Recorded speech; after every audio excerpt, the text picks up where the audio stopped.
Train में ऋचा, नीरज, मेघा और आकाश बस चारों ही रह गए थे। बाकी सारे पैसेंजर एक एक करके अपना स्टेशन आते ही उतर चुके थे। अब बस आखिरी स्टेशन आने वाला था, पर तब तक पूरी ट्रेन खाली हो चुकी थी।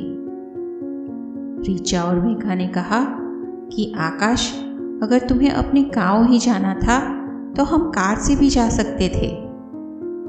तभी नीरज ने उनकी बात को आधे में ही काटते हुए कहा कि वो तुम्हें भूतिया एक्सपीरियंस करवाना चाहता था। दोनों ने कहा, मजाक मत करो, क्या तुम्हें पता नहीं है कि आखिरी स्टेशन प्रेतपुर है, जिसका नाम लेते हुए भी मुझे डर लग रहा है।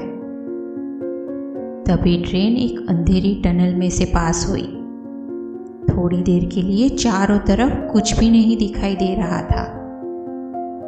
जैसे ही टनल खत्म हुई, अचानक ऋचा की चीख निकल गई, क्योंकि उसके सामने एक बूढ़ा आदमी बैठा था, जो पता नहीं अचानक कहां से आ गया था। उस बूढ़े आदमी ने कहा कि अब उस गांव का नाम अपने मुंह से मत लेना, वरना अनर्थ हो जाएगा। तभी नीरज को मजाक सूझा।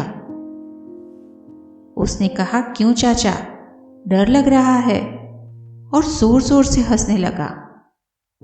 उस बूढ़े आदमी ने कहा, हंसो मत, अगर प्रेतपुर में चंद्रलेखा से सामना हो गया तो सारी बहादुरी धरी की धरी रह जाएगी। चंद्रलेखा जवान रहने के लिए लोगों का खून चूसती है, तभी तो वो जवान रहती है। कभी भी चंद्रलेखा का नाम एक साथ 3 बार मत लेना। नीरज अभी भी हंसी ही जा रहा था। तभी ट्रेन रुक गई। अब चारों नीचे उतरे। ऋचा ने देखा कि वो सब तो ट्रेन से उतर गए, पर वो बूढ़ा आदमी ट्रेन से नीचे नहीं उतरा। ऋचा वापस ट्रेन में गई, पर अब वहां कोई नहीं था। बस वहां एक ओम का ताबीज पड़ा हुआ था, जिसे ऋचा ने अपने पास रख लिया और ट्रेन से नीचे उतर गई। जहां आकाश नीरज को समझा रहा था कि बार बार चंद्रलेखा का नाम मत लो, वहीं नीरज को ये सब मजाक लग रहा था। इसीलिए वो बार बार चंद्रलेखा का नाम लिए जा रहा था। अचानक नीरज का चेहरा बदलने लगा। उसे पसीना आने लगा, जैसे चंद्रलेखा उसके सामने ही खड़ी हो। देखते ही देखते वो रोने लगा और हाथ जोड़कर किसी से माफी मांगने लगा।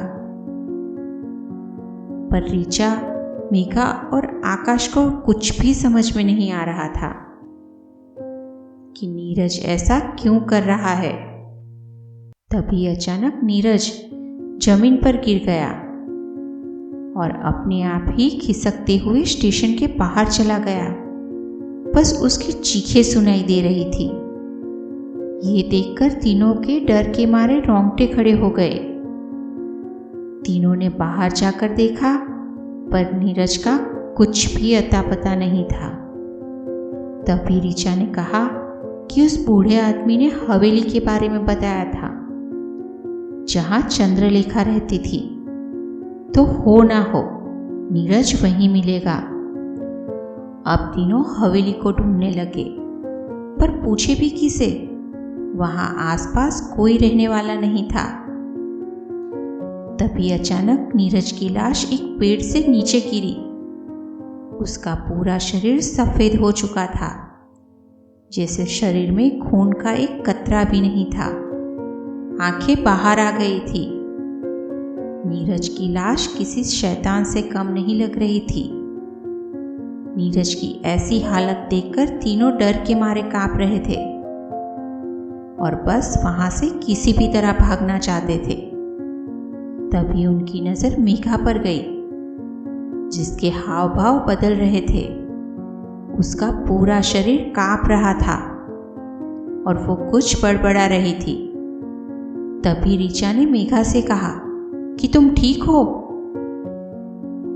ऋचा ने जैसे ही मेघा को छुआ वो झटके से पीछे हट गई। ऋचा ने फिर से हाथ आगे बढ़ाया, पर अब वो चीखने लगी। ऋचा ने देखा कि वो उसके हाथ में रखे हुए ओम से डर रही थी।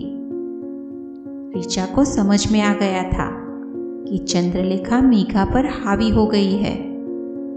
इसीलिए ऋचा ने आकाश से कहा कि वो जाकर देखे कि यहाँ आसपास कोई मंदिर है या नहीं, और अगर मिल जाए तो वहां जाकर घंटी को जोर जोर से बजाए ताकि मेघा को काबू में रख सके और उसे मंदिर तक ला सके।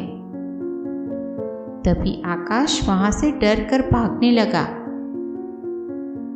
उसे रोकने के चक्कर में ऋचा के हाथ से वो ओम छूट गया। ओम के छूटते ही अगले ही पल मेघा उस पर झपट पड़ी और उसका गला दबाने लगी। धीरे धीरे ऋचा बेहोश हो रही थी। तभी अचानक मंदिर की घंटियों की आवाज आने लगी और मेघा में छुपी चंद्रलेखा बेचैन हो उठी और उसने ऋचा का गला छोड़ दिया। ऋचा ने झट से वो ओम उठाया और मेघा को पकड़कर मंदिर की तरफ ले आई, पर मेघा मंदिर में पांव रखने को भी तैयार नहीं थी।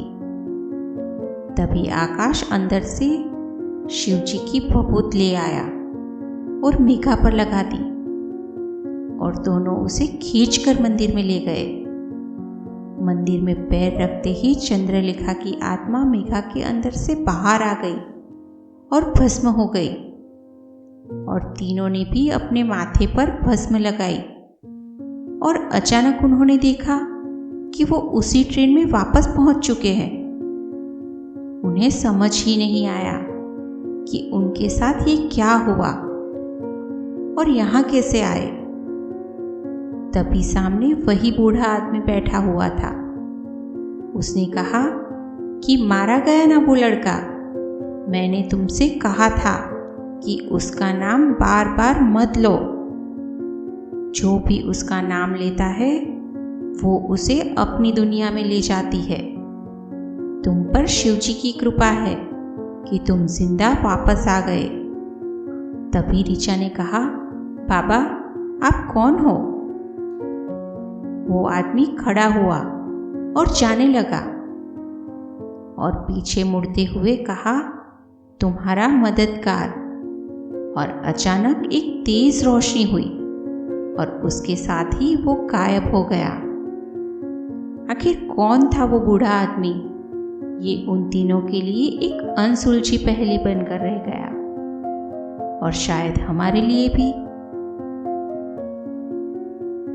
दोस्तों, कहानी आपको पसंद आई हो तो वीडियो को लाइक करना और चैनल को सब्सक्राइब करना बिल्कुल भी ना भूलें।